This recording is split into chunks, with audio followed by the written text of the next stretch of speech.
But it's a little muted. I don't know if it's just your sound, but hey, guys and women and men and girls and everybody else, educators, students, parents of all ages. Steve Green here, Education Live Thursday. Let's get the theme song going. There is so much going on in the education world. So much going on. I'm not even sure where to start, but I'm going to try. It is midterm time for some schools. This is finals time for some schools. Colleges are just getting back in. Oh boy, there's an ACT in about 2.5 weeks. There's an SAT in about a month and a half. None of them been canceled yet. Hello, Ron Shapiro. In-house. Ron probably leads the league in attendance at Thursday Night Lives. If he doesn't, he's way up there. He's definitely in the top 3. Good to have you as always, Ron. The only thing I'm going to say right now is the word I must have said this word 700 times this week. Consistency. So if you're a student, I don't care what you're studying for, what you're trying to learn, this is high stakes stuff right now. Midterms, finals, if you got block scheduling, whatever. Consistency. Plan your time. Plan your information. Think ahead.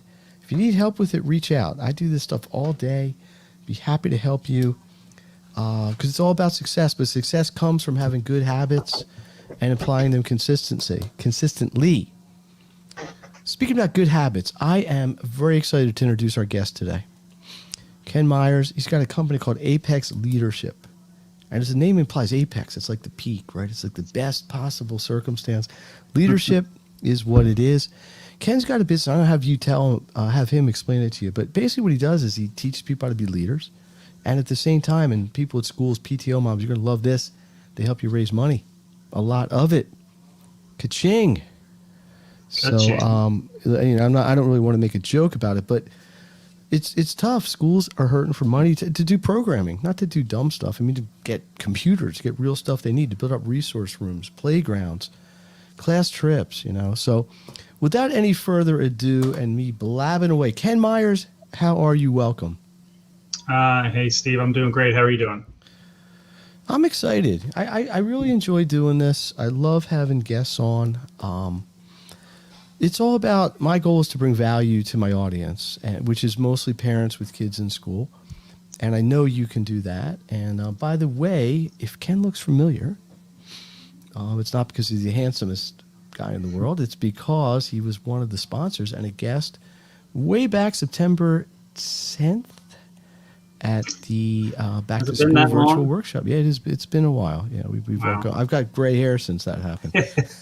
I had all black hair. Before I got more now. Yeah, I know. So Ken, I thank you. I appreciate it that you were able to support that. But so let's get right to the bottom line here. Apex Leadership. What does it do? Who's it do it for? Why do they do it? Where do they do it? How do they do it? When did they do it? How did you get involved? And why should everybody know what you're doing? So. Could you go through that list of questions again? That was a lot in rapid fire. So. Who should be doing this? I'm just What's kidding. Doing it? Where, when, why, how? Who, when, where? Anyway, go ahead. Hey, listen, Steve, thanks for having me. Appreciate it. I enjoy watching, some of your other guests. It's always informative, and I think you're doing a great job, giving a lot of resources to parents and students and schools, which is, obviously, I guess what we both sort of live for. Yes. And so I'll tell you a little bit about Apex Leadership Company.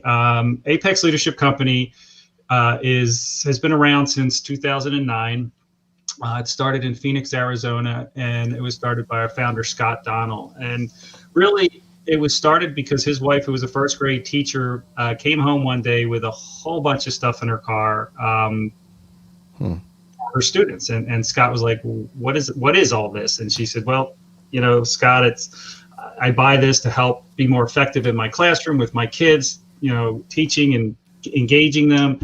And Scott was like, well, how much did you spend on all this stuff? And she said, well, I don't know, about $500. And at the time, Scott and his wife were kind of newlyweds, and they didn't have a whole lot of money. And his first question was, does the school reimburse you for that? And I think you probably know, and certainly all teachers know. I'll let you answer that, but most people know that the answer was no to that question.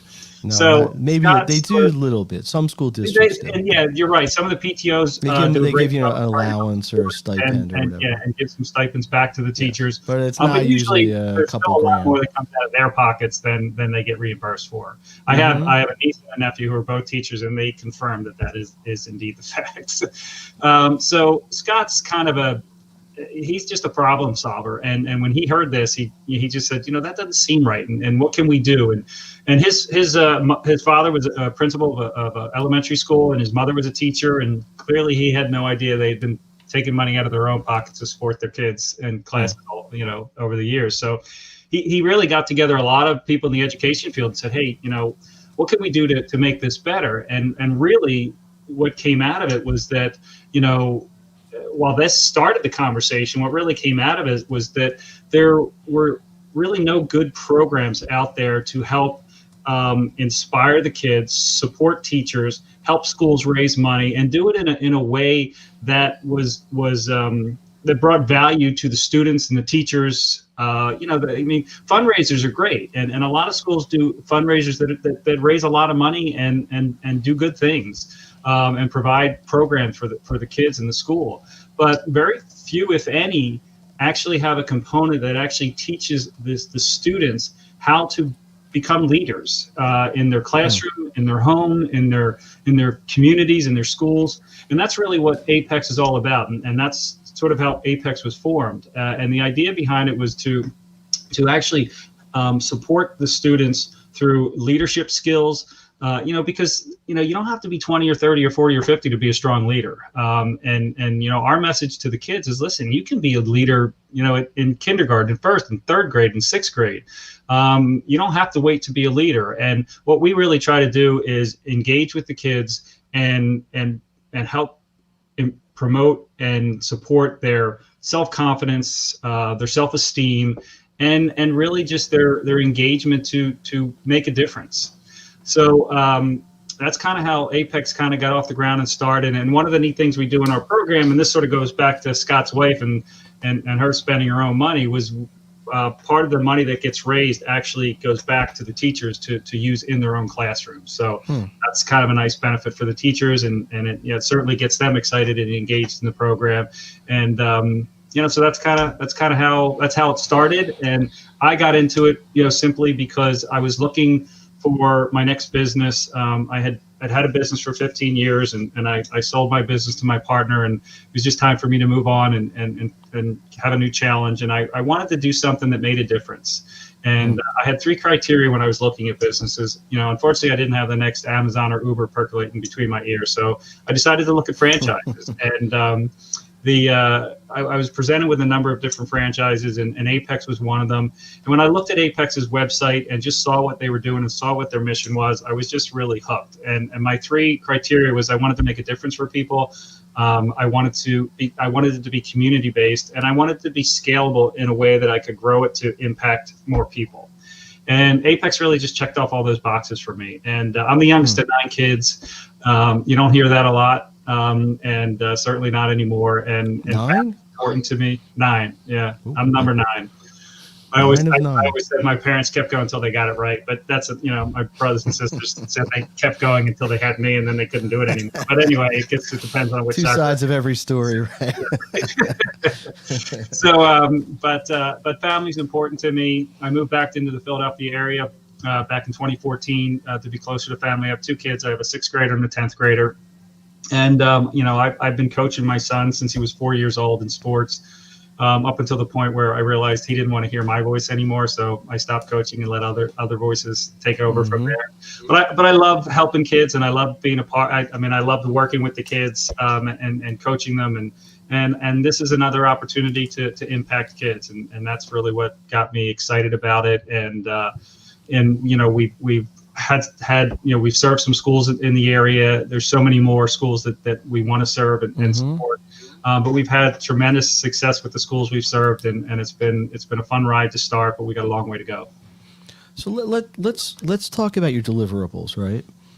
So you train or teach or give children. You can tell me what grade levels you work with, but I happen to know what they are. But let you tell them. Sure. the audience. Yeah, so our main program is designed for elementary schools. Okay. The K through 6 schools. We have Nice. a middle school program as well, and we can also work with K through 8 schools. And we can actually serve our one program with the older kids, or we do our elementary school program with the whole K through 8, and it can be very effective with the So K they through 8 can be kids as as young well. as 6, 7, 8 years old.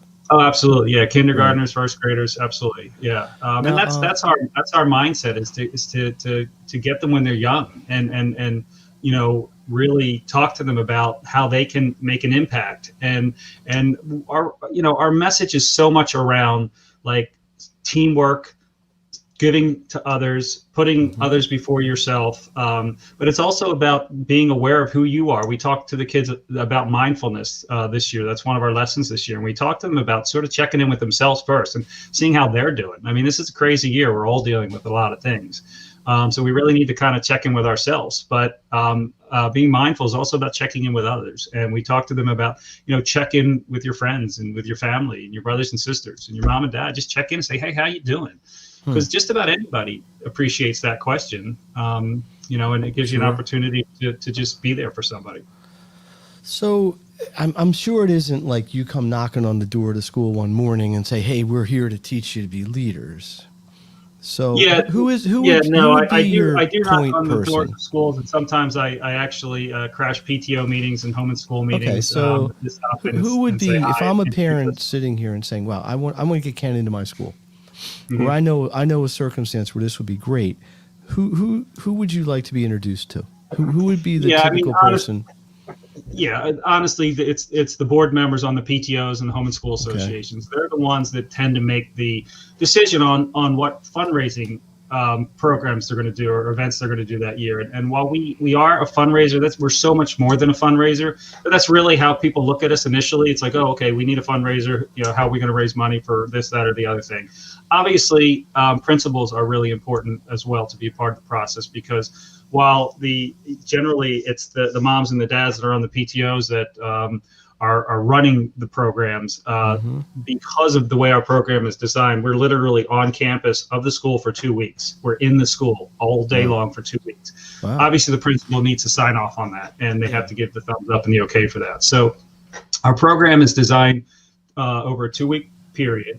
We actually come on campus. We have what we call a teacher huddle, and it's just we're there to sort of explain to the teachers who we are, why we're there, what we're doing, and the fact that we're actually going to be coming into their classroom over the next 2 weeks for a short period of time to teach our leadership lesson to the kids and let them know, how that works and, how long we're going to be in there and all those kinds of good things. So they're aware before we come knocking on their door that we're going to be showing up. And, and then we have what we call a pep rally. That's day 2. The pep rally is where we get the whole school together. We get all the kids to come together, the teachers, the administration, all the staff is there.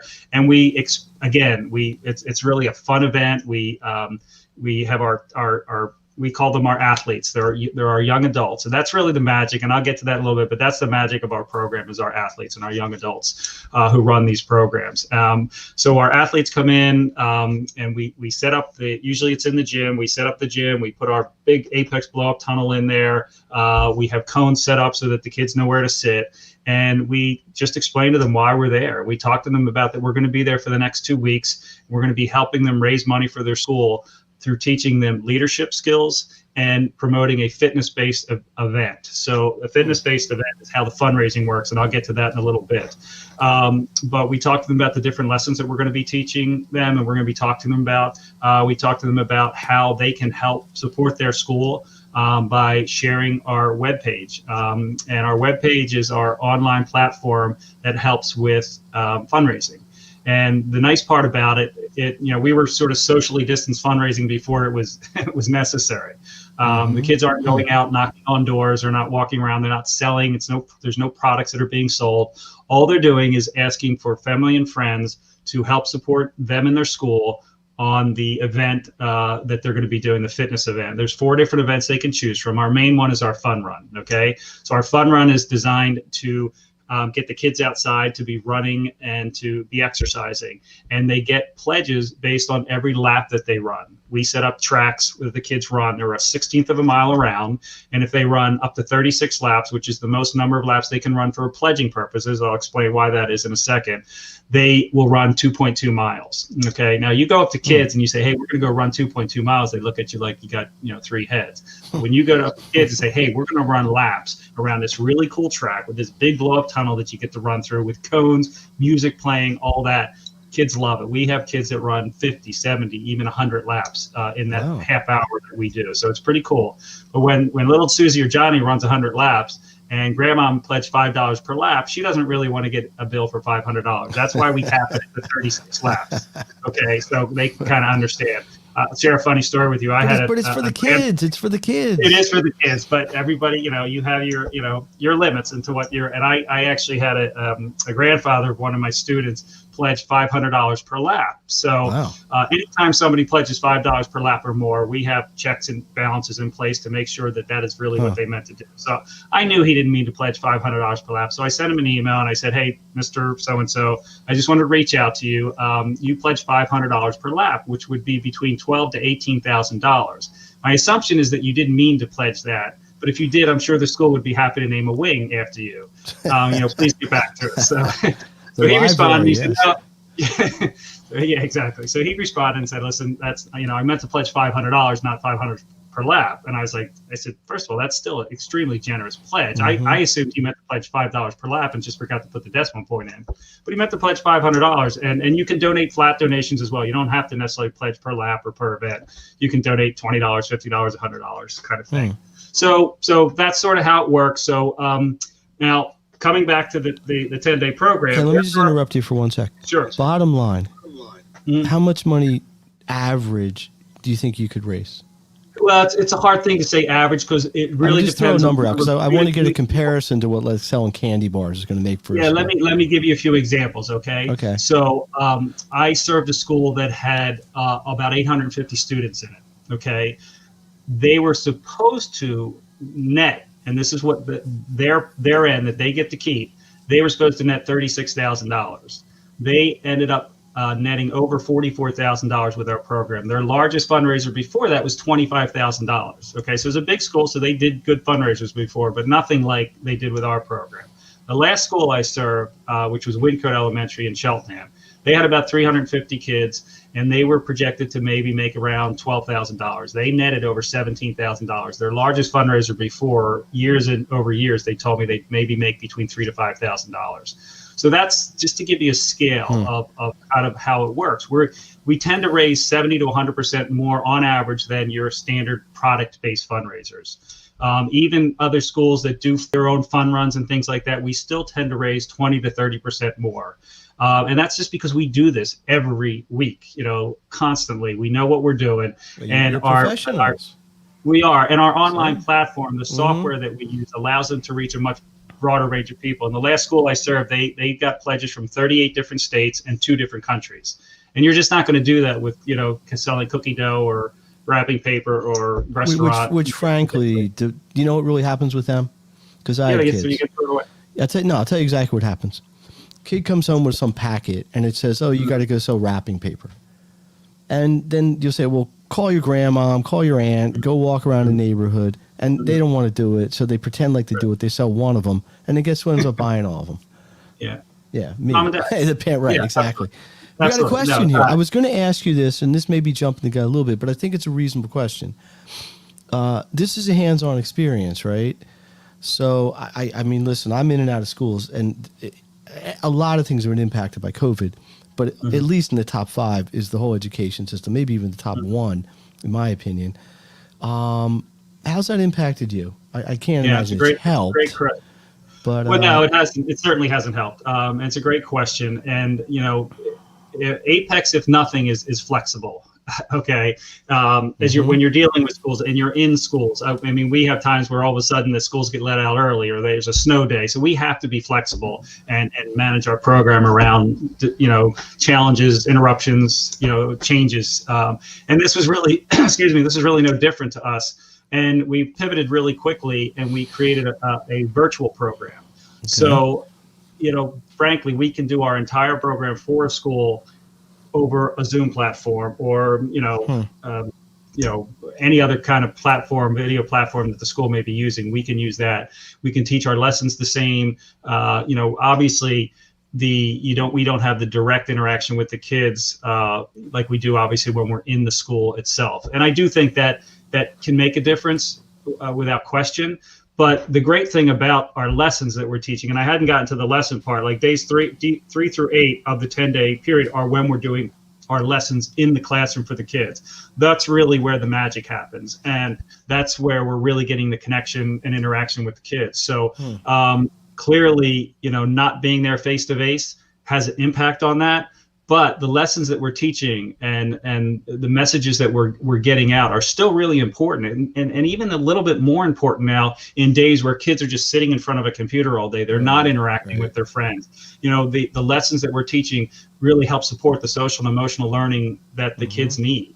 So we've had a lot of really positive results from doing our programs this year in a virtual format. In some cases, we'll raise less than we would in a live. In some cases, we're raising the same. And in some cases, we've raised more. So it really just depends. But our message this year is not so much about the fundraising. Our message is more about the kids and the impact that we're trying to have with the kids, and the message we're trying to get to the kids. And those who can help and can support and fundraise, great. Make a donation. If you can't, that's okay. We're here for the kids. Mm-hmm. And believe me, I'm hoping come September we're back in the schools and we're rocking and rolling, because there is nothing like our athletes with the kids. But we do have a great virtual program. And even hybrid, so we can really anywhere in between full live to full virtual. Education Live Thursday. Steve Green here. If you are watching, listening, doing whatever you're doing, you want to make a comment, just throw it in the chat underneath and we'll post it up there if it's a compelling thing, or you want Ken to answer a question for you. We're here every Thursday night. Guess what? If you have a message for parents, education-based, academic-based, you want to be a guest on Education Live, just reach out. Let me know. I'm booking guests for March, a little bit of March, April, May. I've got some really interesting people coming up I think you're going to enjoy.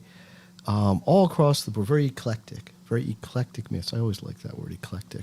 I try to say it at least once every Thursday. It's a good $5 word for sure. It is a good word. I think I can spell it. But anyway, let me ask you this on a personal level, because this was a career change for you. You took a risk to do this business, right? Yeah.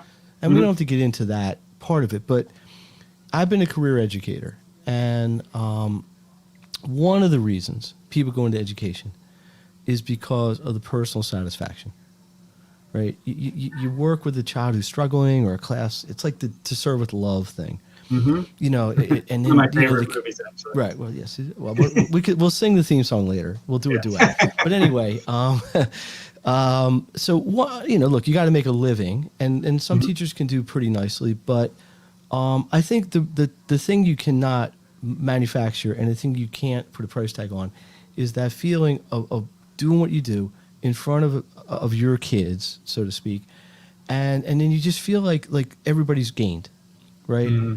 And I got to think you're getting some of that mojo doing this. Yeah.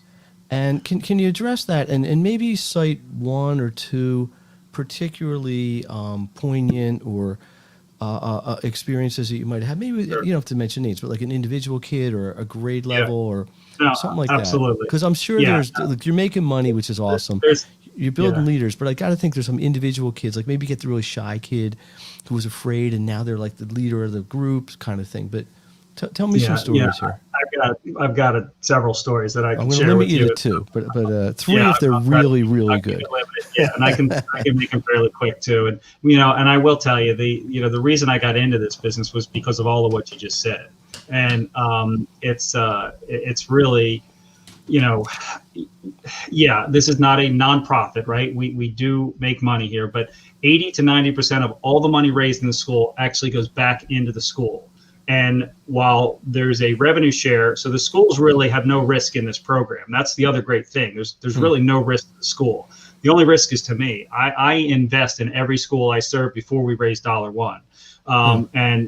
But of the money of my percentage that I receive, most of that money goes back into the school because we provide all the prizes. We provide T-shirts for all the kids. The athletes that are working the school, serving the school, I'm paying for. They're kind of paid like teachers, so they're not getting paid, huge dollars. But all of that money gets invested back into the school. So there's about a 10 to maybe 15, 20% profit at the end of the day for Apex. But the revenue share between the two is anywhere from 50 to 60% goes to the school, and 40 to 50% comes to me. And it's a sliding scale depending on how much they raise. The more they raise, the higher percentage they keep. But of that 40 to 50% that I get, the majority of that money is actually put back into the school through the prizes and the athletes and the other things that we do, our software, all that kind of stuff. So again, back to the schools and to me, the fundraising is sort of the cherry on top, but why I do this and what gets me up every day and what gets me excited every day is really the impact that we have with these kids. And I got a couple of stories I'll share with you. One of the schools I served, we literally raised them so much money, they were wondering whether they should bring us back the next year because they literally had covered their budget for almost 2 years. And they asked the principal in our wrap-up meeting, they said, do you think we should bring these guys back next year? We have a lot of money. I don't know if we need to. And the principal looked at him. He said, you have to bring them back next year. He said, the money's great and everything. And, we could always probably use more money. He said, but it's really the lessons that they're teaching. And he said, the lessons that they taught really hit home with the kids that we needed them to hit home with. And to me, that's like the best thing you could say. I mean, I was on cloud nine I'm still on cloud nine when I even repeat that story, because that's why I do this, because I want to impact kids. I'll share a brief story about me. The money in the school is like pitching on a baseball team. You can never have too much, right? So, exactly. but I know what you're communicating is the feeling that for the money was secondary. It was that there were life skills that were taught that you can't put a price tag on. No. That kids now have a sense of pride individually and as groups and collectively. They take ownership in this program. They want to be a part of this program, which is really exciting.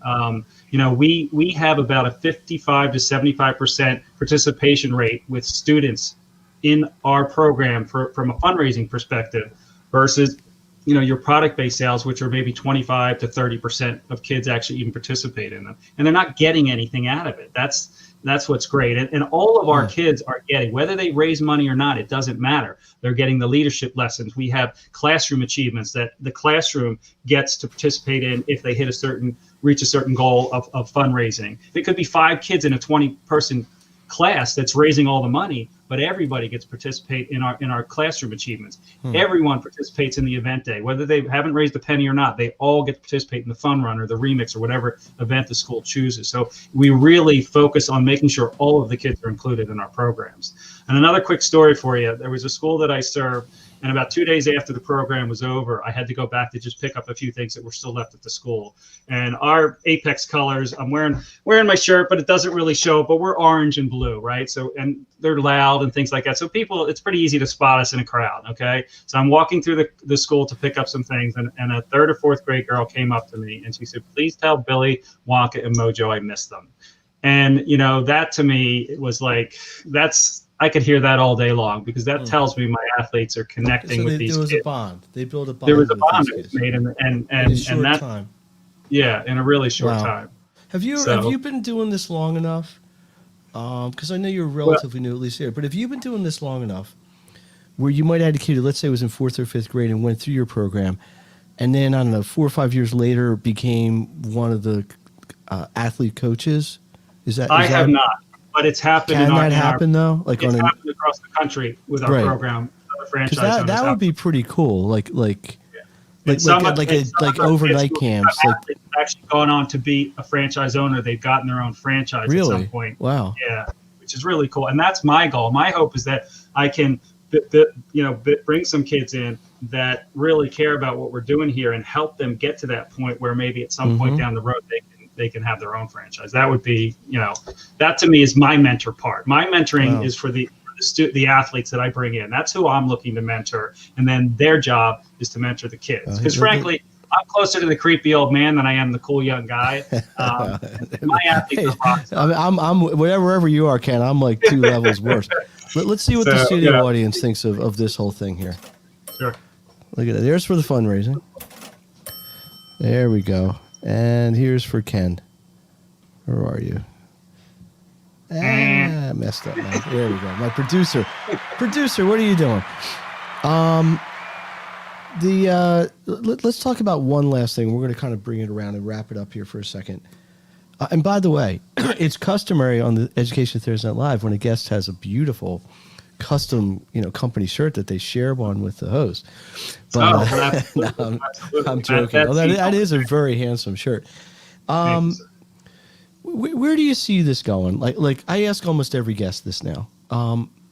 It's January, almost February 2021, and I'm thinking. No.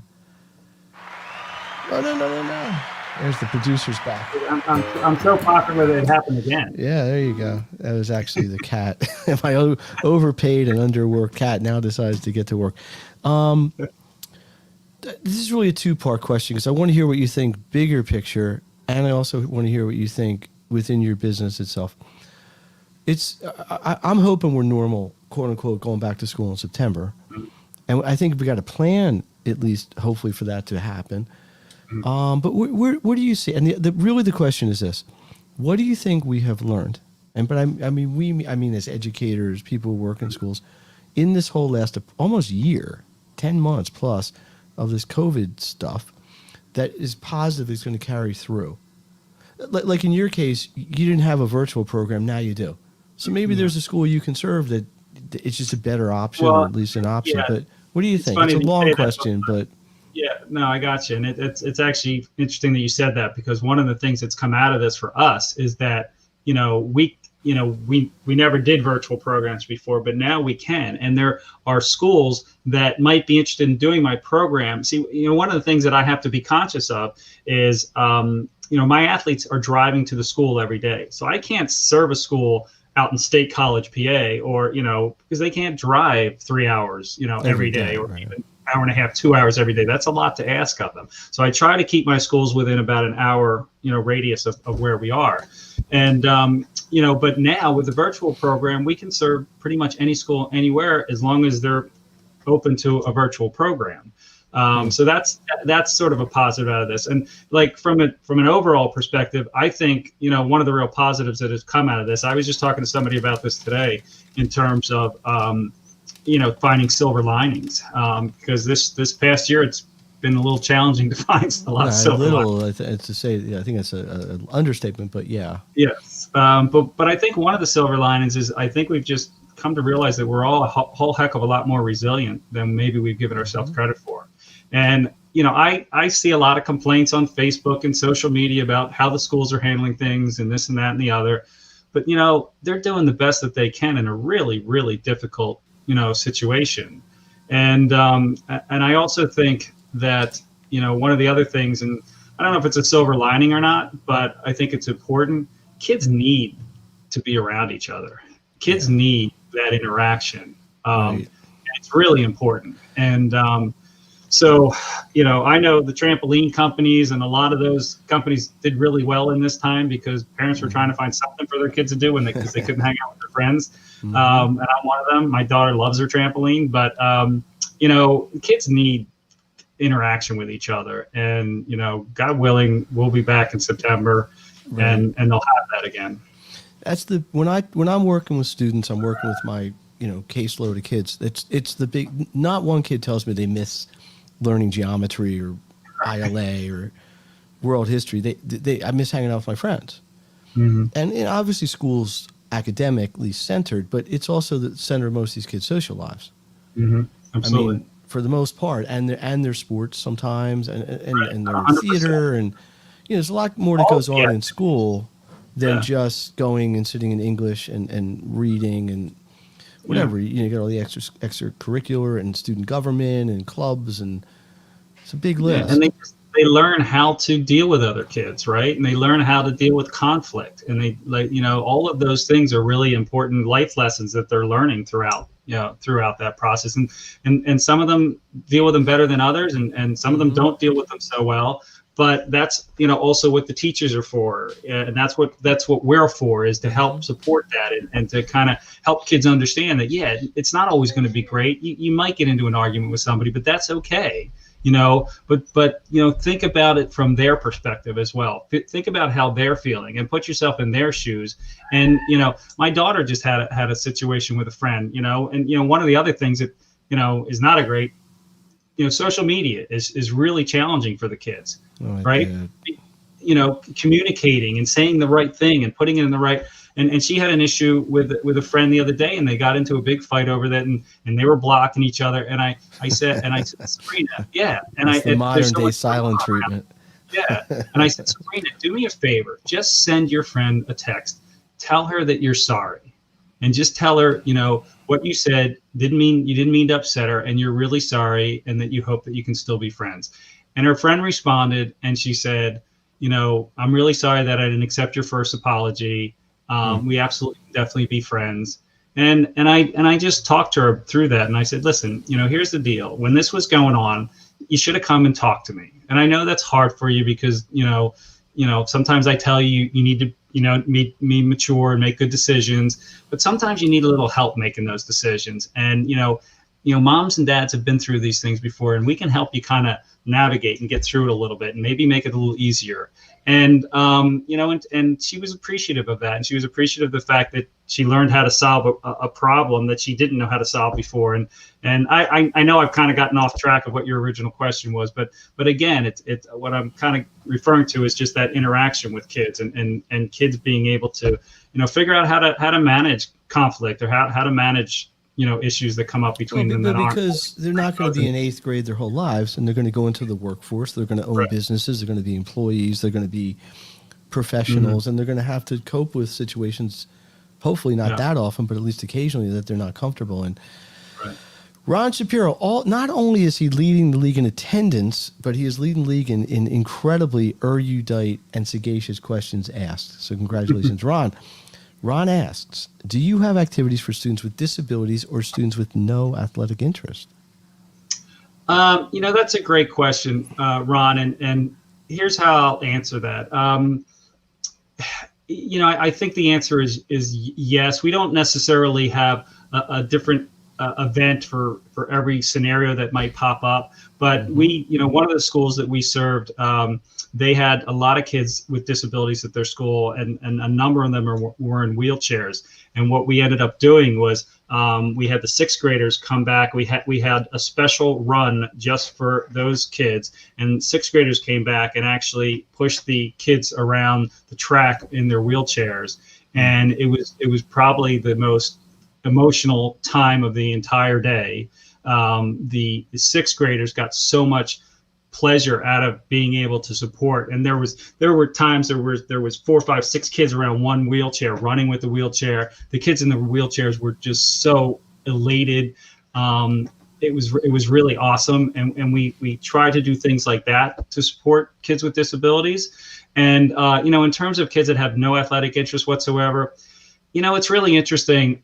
I haven't run into that situation yet where somebody's just like, I have no interest in doing this, because we'll set up a track where the kids can walk if they want. They don't have to run. So we try to make accommodations for all the kids. I don't know that we're 100% successful in making every kid happy in every circumstance, but we certainly will do our best. But you're not really marketing this as a sports.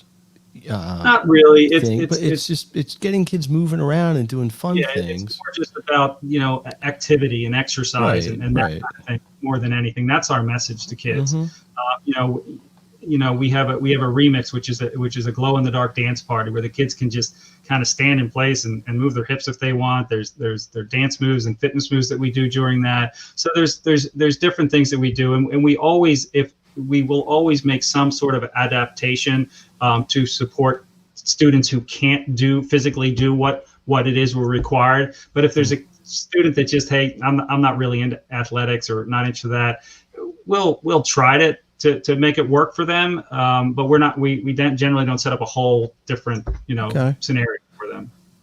All right, Ken Meyers. But there's very few kids, and when they see their friends out there doing it, you'll see kids that's just in groups together. They're little group of friends, and they'll stay together running or walking or whatever. So. Same as the prom and later. Flash forward 10 years. Yeah, right. Ken Meyers, Apex Leadership Company. I want to thank you for being this week's guest.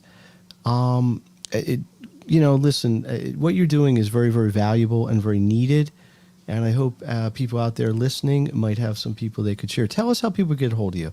If somebody wants to bring this into their school or knows somebody maybe who has a connection to help you bring it into their school, what should they do? Yeah, I mean, our website is apexleadershipco.com. And if you do a contact us, you can actually drill it down to, find your area that you're in, and it'll tie you into me, assuming you're in the Philadelphia area. If you're in another area and watching this, it'll tie it into a local franchise in your area if there is one. We're in 35 states right now. So and another way is just reach out to me via email. It's kenm, like as in Ken Meyers, but kenm at apexleadershipco.com. And my phone number is 267-630-3457. And if you're in a school or part of a school and you'd like to learn a little bit more, please reach out to me. Last thing I am is a high pressure sales guy. This is about the kids, and I'd love to have conversations with schools.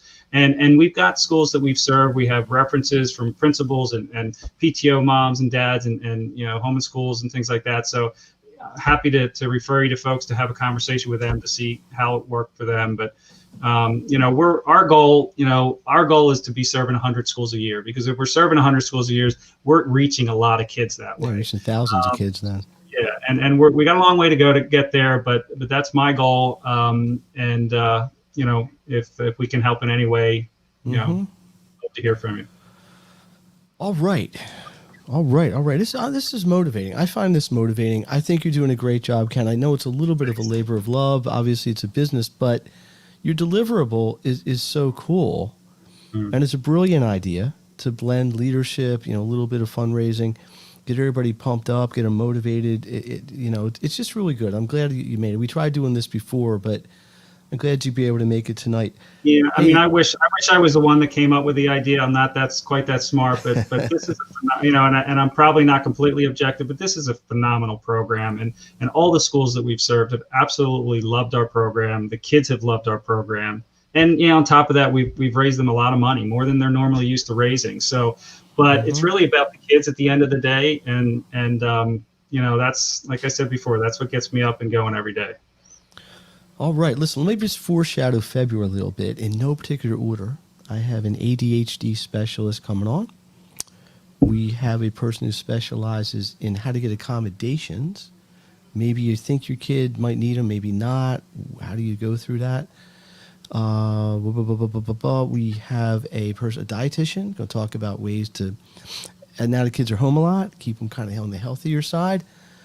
All sorts of cool things going on. I might have a yoga teacher come in. Not sure if I got that completely locked in yet, but it's all over the board. Again, that eclectic mix of people. Yes. Got that word in again. It got it in twice tonight, or really three times, because I said it twice the first time. Steve Green, Ken Meyers, we're going to sign off in a second. One favor I would ask everyone is try to give Ken a hand here. If you know somebody, reach out. He's right. I know Ken a while. He's there to help. He's not there to push something on you don't need. Testimonials are awesome, but reach out, help them, hook them up with some people so they can come in and help as many people as possible. That's what we all need to do these days. So that is it. I hope everybody enjoyed tonight's edition of Education Live Thursday. This is the 15th one of these over the last few months, and it seems to be on a pretty good roll, so I appreciate the support. If you want to make some comments, you can put them in the chat. Maybe if Ken doesn't see them live, we'll answer them asynchronously.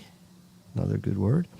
And we'll go from there. I mean, all about the vocabulary tonight. It's been. I gotta tell you, it's been a long week. I'm just a little tired. I'm I got another student I gotta work. You look good. You actually look like you just came from the beach. I look like I have. It's not for, it's the makeup. It's my makeup artist. Got my producer here, my makeup artist there. Let's see what the studio audience thought. They are pumped. They are really pumped up for tonight. So I'm going to sign out of here. Ken, again, thank you. Let's get the theme song going. Best of luck with everything. Keep in touch. I'd love to have you back here maybe once we get normal, so you can tell some stories of actually being in schools again and some of the interactions and things like this. So I'll see everybody Steve. next week, if not before. Ken, adios, and All right, have a good thanks, everyone.